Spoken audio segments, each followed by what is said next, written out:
Hi folks, welcome to CNB. I'm Siddharth Vinayak Patnankar. A very happy new year to all of you from all of us here at NDTV and in fact CNB too. It's been quite a dramatic and action-packed end to the year that we've seen going by, and we want to now take you through what you can expect in the year that's just begun. We've got some special guests that are joining us here on the program to take you through that. Three faces who I think don't really need an introduction, but let me do that anyway. Vice Chairman at Ashok Leyland, Dr. Sumantran. We've got Adil Darukhanawala, who is editor of Zig Wheels and also the editor of Auto India, Gautam Sen. And thank you all firstly for being here. Happy New Year. Happy New Year. Happy New Year to you too. All right. Let's start off by just that broad, very cliched sort of a question. 2012, fairly exciting from the point of view of products and also some of the business developments in the auto scene. But Doc, let me start with you. The one big thing you want to look forward to in 2013? Well, I think we're all looking forward to a recovery of the market. I think in some ways, again, this theme of maturity, maturing of the market and the industry is part of what the story is.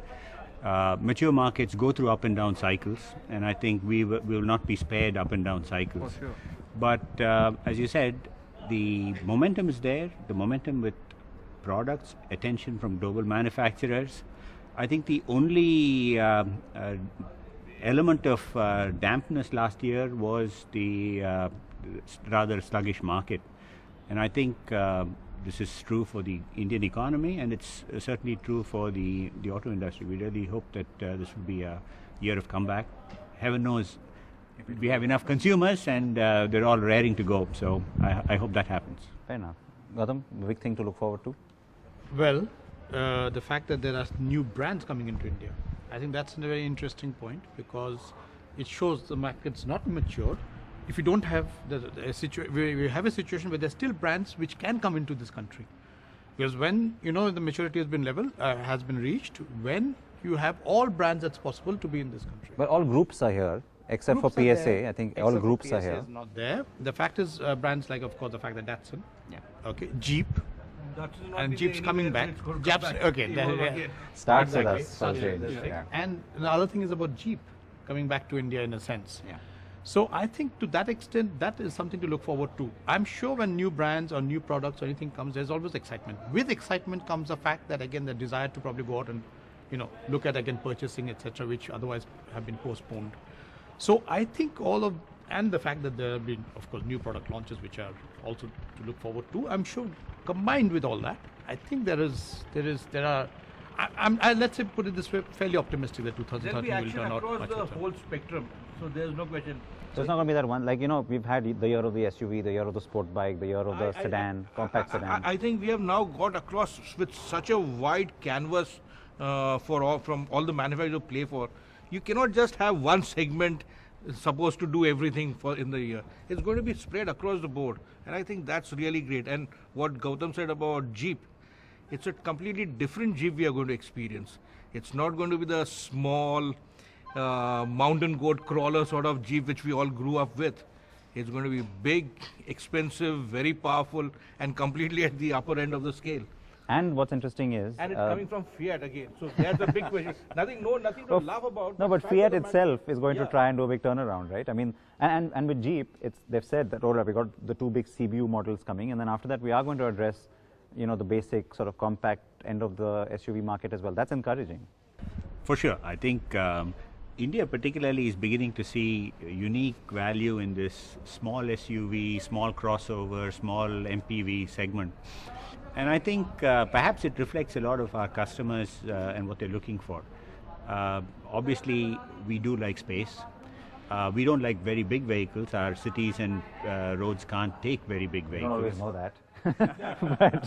but the point is correct. And that typically these are fitted with fairly economical small diesels. So running costs become affordable. So essentially, you're back to the situation like we had in the days of the Ambassador, of enough space for the occupants, but yet a very affordable and fuel economical car. And the fact that they have somewhat what you call all-terrain capability, the fact that given a road condition which is never going to be, not going to get better in 2013 for sure. Yeah. For the matter, for the No, 14 Not or foreseeable- 15 is fine. Not for a while, for a perhaps. while, Foreseeable given that, future. I think the fact that vehicles with significant ground clearances are going to be very, very important in. So to that point, and in fact, what you said about this segment looking really exciting now, there's been so much talk and so much anticipation around the Ford EcoSport. That is going to be the first sort of installment that we get now. Whole lot more products to follow that, but then do we put a lot of expectation on this one product? From Ford's point of view, they will have to put quite a lot. But more than that, I But think they also have to work out the pricing.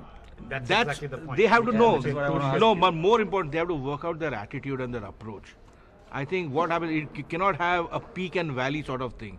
Flatter with the Figo, fumble with the Fiesta. You need to have some sort of coherent plan across over there.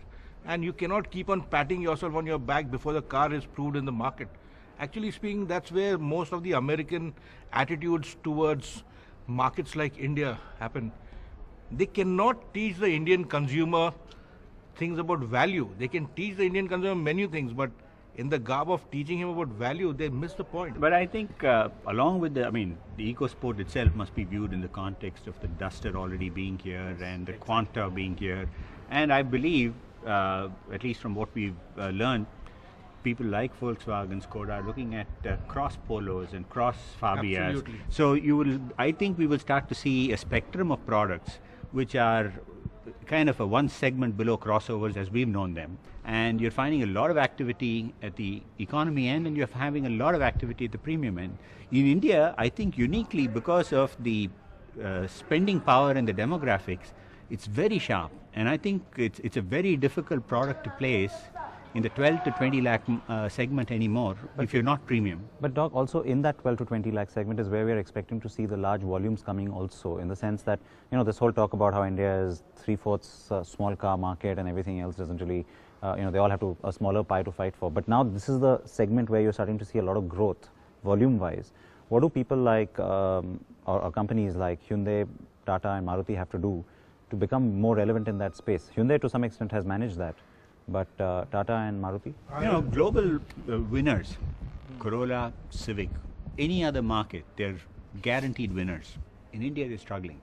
So I really believe that the success in India in the 12 to 20 is going to come from essentially pricing an SUV or a crossover down into that segment. I think Mahindra has done a good job. That's why Mahindra with is doing well. Exactly. Yes. So essentially, they're offering a kind of a local product, which if it had a foreign brand name would probably be 8 to 10 lakhs more expensive. And they're able to live in that 12 to 15, 20 lakh range. I think other manufacturers are going to struggle, particularly if you're a mainstream brand. Because you can't get away with that extra 8-9 lakhs anymore either, thanks to the Duster and thanks to... No, and again, what Doc says, that story, again, it's not the car guys in India. The bike wallas have already started the thing. The Pulsar and the KTM is exactly down that positioning, idea. that same idea, that same thought. One last I have point. one more point. Yes, tell and me. this is very vital. Tell me. No one has spoken about the decentralized control of the diesel prices in India. I think we need to move towards that. Otherwise, we'll have Will that happen in sundry 2013? politicians going and cursing an SUV. They don't understand. The year they before- they don't understand an SUV with a diesel engine. No, you're is right. As much And fuel we- efficient as something else. And we always stress about this, but the year before a Lok Sabha election, can this happen? No. No, right? I think we all agree on that. It won't happen. I don't think it won't. will happen even after the Lok Sabha election. Let's be Well, honest about we have it. no idea what's going to happen in the I Lok Sabha think- election, but I think they will. That's something Before- that's But we politically. need to have some rather political will behind such. Otherwise, they are really ruining the economics of the country. And fact of the matter, they are talking out of their hat, which has got tremendous ramifications for industry, Fair which point. is not good. fair point. All right, so last point, very quickly, literally in 2 words, I want to know one bike, one car that you're looking forward to in 2013. Or a CV. I don't know. I think in terms of car, of course, we're looking forward to the Ford EcoSport. EcoSport. That's not too. And the 1-liter engine that's coming with it. Exactly, Okay. which is also a bit of an issue. No diesel. The other side, of course, is in terms of bikes. I don't know. I think that for that, Adil will be the best Okay, person fair to tell enough. you I'm what's, coming to you what's in coming any from case. there. What about you? No, I think I'm looking forward to the first multi-cylinder Indian bike, whether it's from Bajaj, TVS. I know they're all supposed to be working on it, and certainly also the Cafe Racer from Royal Royal Enfield. Enfield. That, of course, yes. On cars, since I have a vested stake, I better keep my mouth shut. Well, the Stile, we are still waiting for the Stile to come in from Ashok Leyland as well. So we look forward to that. Adil? I think on the car front, let's not look at anything but Honda and diesel. It's going to be huge. Amaze. It's going to be huge. In whatever form they, whether they put in the Amaze, the Brio, the new generation city, or also let's think about the new urban SUV they are going to reveal at Detroit. On the Jazz platform. Yeah, so that will have exactly what Doc said, smaller vehicle in that price point. So Honda is one to watch out for. Everything will not manifest itself in 2013, but the beginnings will definitely be there from this year. And it's high time that we had a sort of a resurgence from Honda anyway. So. Absolutely. Again, the same thing happens, holds good for them about price points. Yeah, yeah, oh yeah. And yes, and we have had this history of every time we said, oh, now we're going to have this resurgence. Finally, from Honda, yeah. and then something goes wrong. And as far as bikes are concerned, I think they've learned their lesson the hard way. as far as bikes are concerned, the Royal Enfield Cafe Racer is an emotional point for a lot of people of our generation. But going forward, the Duke 390 from KTM and Bajaj. Just think about a 400cc Pulsar also coming out from that platform, fully fed. It's a good, going to be a good year for bikes. Yeah, it's going to be a natural step ahead, I think, for the Pulsar brand as well. So good year for bikes, says Adil. And just as well, because in 2012, we did think that there could have been a little bit more action on the two-wheeler front. With that, we're going to wrap up this discussion. Thank you, gentlemen, for speaking to us today and spending time with us on CNB as well. Happy New Year again. And we're going to take a very short break. We come back to you with a little bit of a surprise on the other side.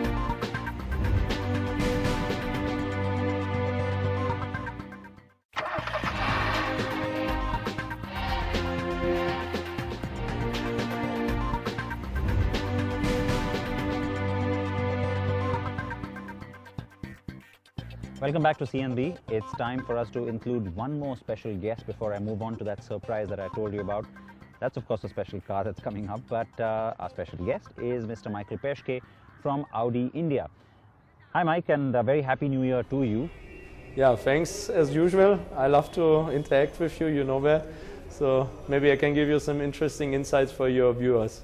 But first up, we have to start by taking a look back at what 2012 has been for your brand, because the reason we thought we'll bring you into this is because Audi has really sort of stood out as one of the brands that is taking the Indian market very seriously. How's it been for you? I think 2012 was the first year where the brand really could start harvesting on all the efforts we did in the last couple of years. We had 27 awards we collected in 2011, thanks also to you, where we got quite an astonishing number of awards also from Car and Bike. That's why I look forward for the 14th to collect some from you again. But joke aside, I think we got a lot of awards. I think we built a very solid dealer network. The brand has been strong. And right now I'm standing here in a beautiful new facility where we combine service and approved plus. I think we widened our footprint. The brand became a household name. We are now at 1.5 million Facebook fans. So I think we have made a mark in the Indian market.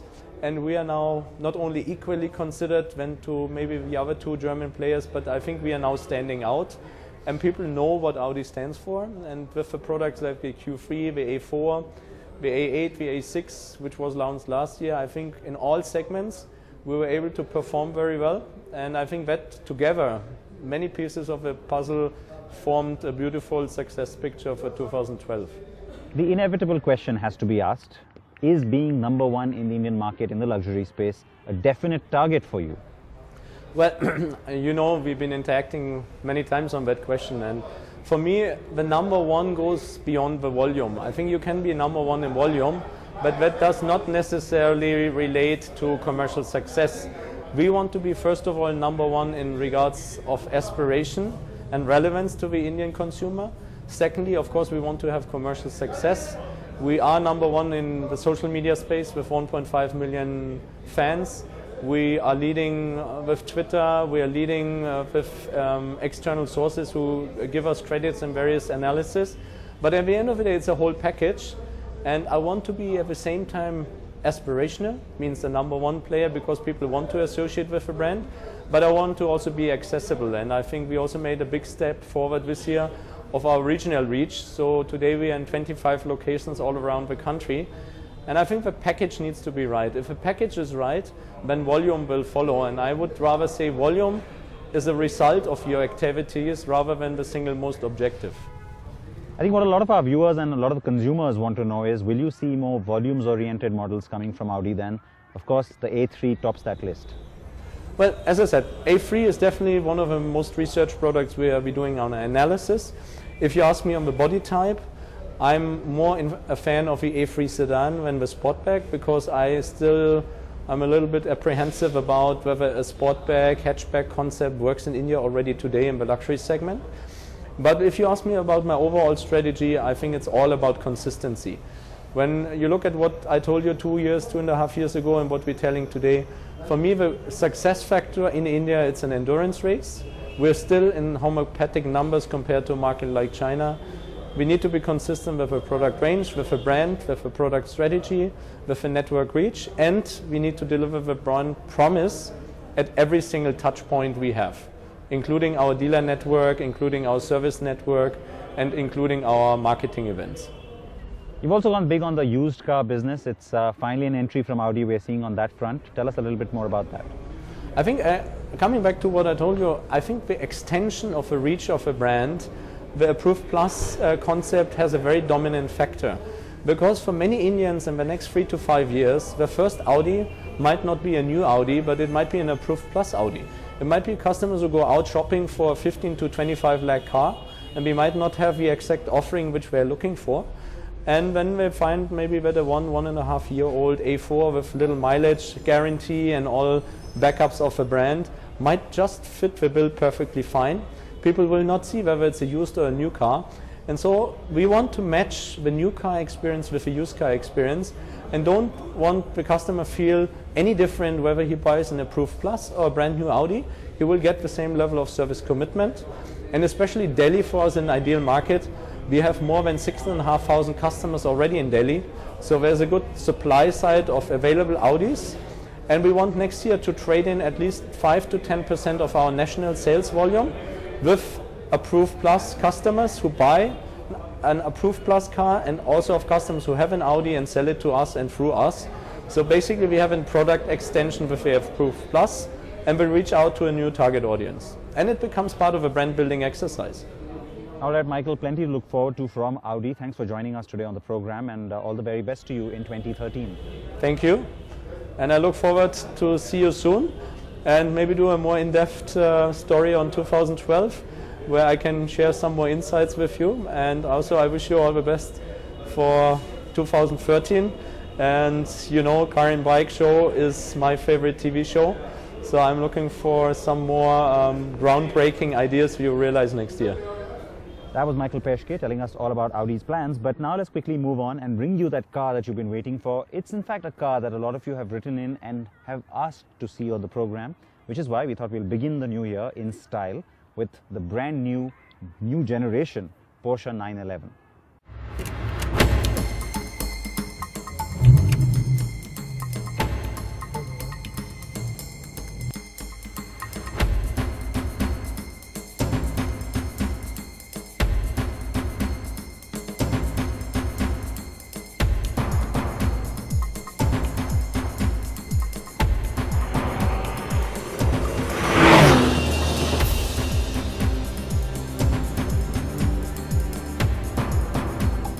At the end of 2011, the 7th generation Porsche 911 is exactly what you expect it would be, one of the world's most proficient sports cars.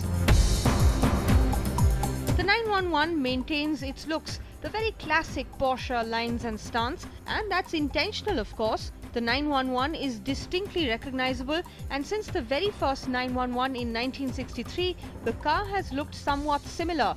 The elements though have changed, like the headlamps and the tail lights for instance.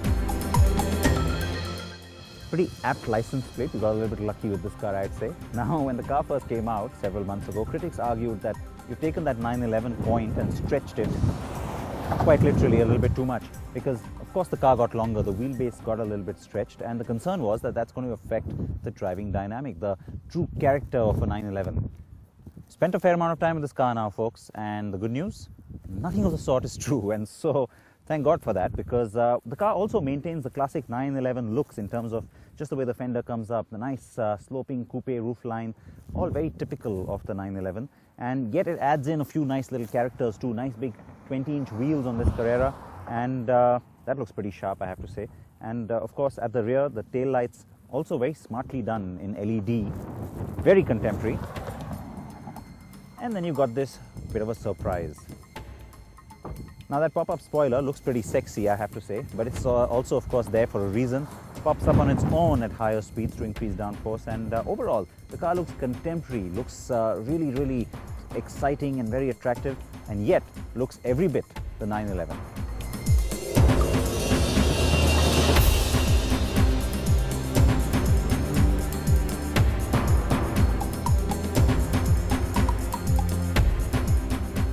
Isn't that marvelous? How a shape or design language can endure for decades and still look deliciously contemporary and sexy, appealing to the older and the younger buyer all at once?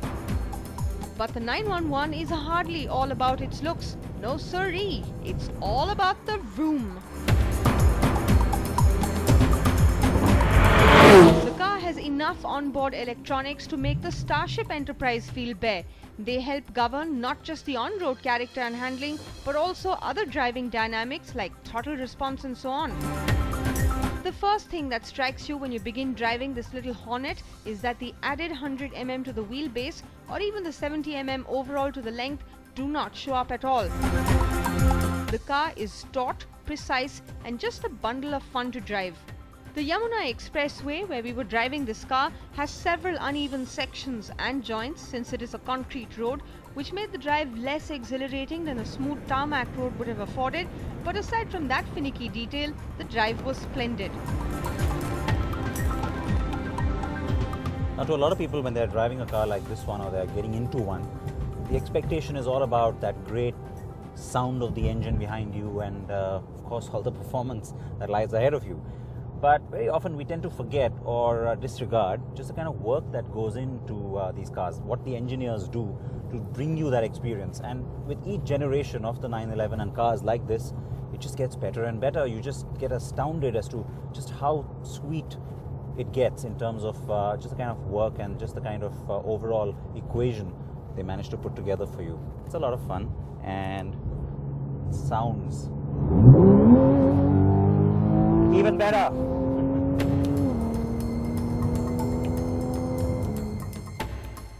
But that's just the thing. You could go on about the various features of the electronics, but it's the sheer fun factor while driving one of these things that shines through. There are different drive modes, Sport and Sport Plus for instance, and a very smart display that shows up on the steering wheel telling you which mode you're in. The car has a very potent power plant. The stop-start system and the electromechanical steering are new compared to the older generation. The 7-speed PDK gearbox is a sheer delight with superb downshifts. The car has a very user-friendly feel and it doesn't overwhelm you with a sense of just how high-end it is. It allows you to focus on the drive, and the good news for the rich aficionados who do buy cars like this is that you can just as well scorch a highway, burn rubber on the track, and also drive it sedately through city traffic to your office parking lot. Of course, the stares and jealousy you generate are all an added bonus, especially if your car is like the one we had for the day. Guards red paintwork, 911 badging, and of course the wonderful sonorous note coming from that exhaust.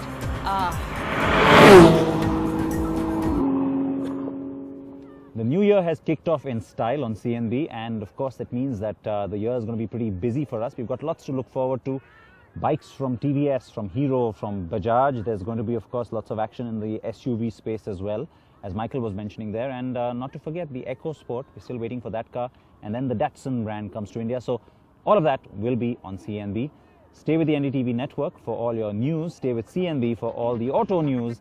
And I wish you a brand new Happy New Year once again. Please wear your seatbelts.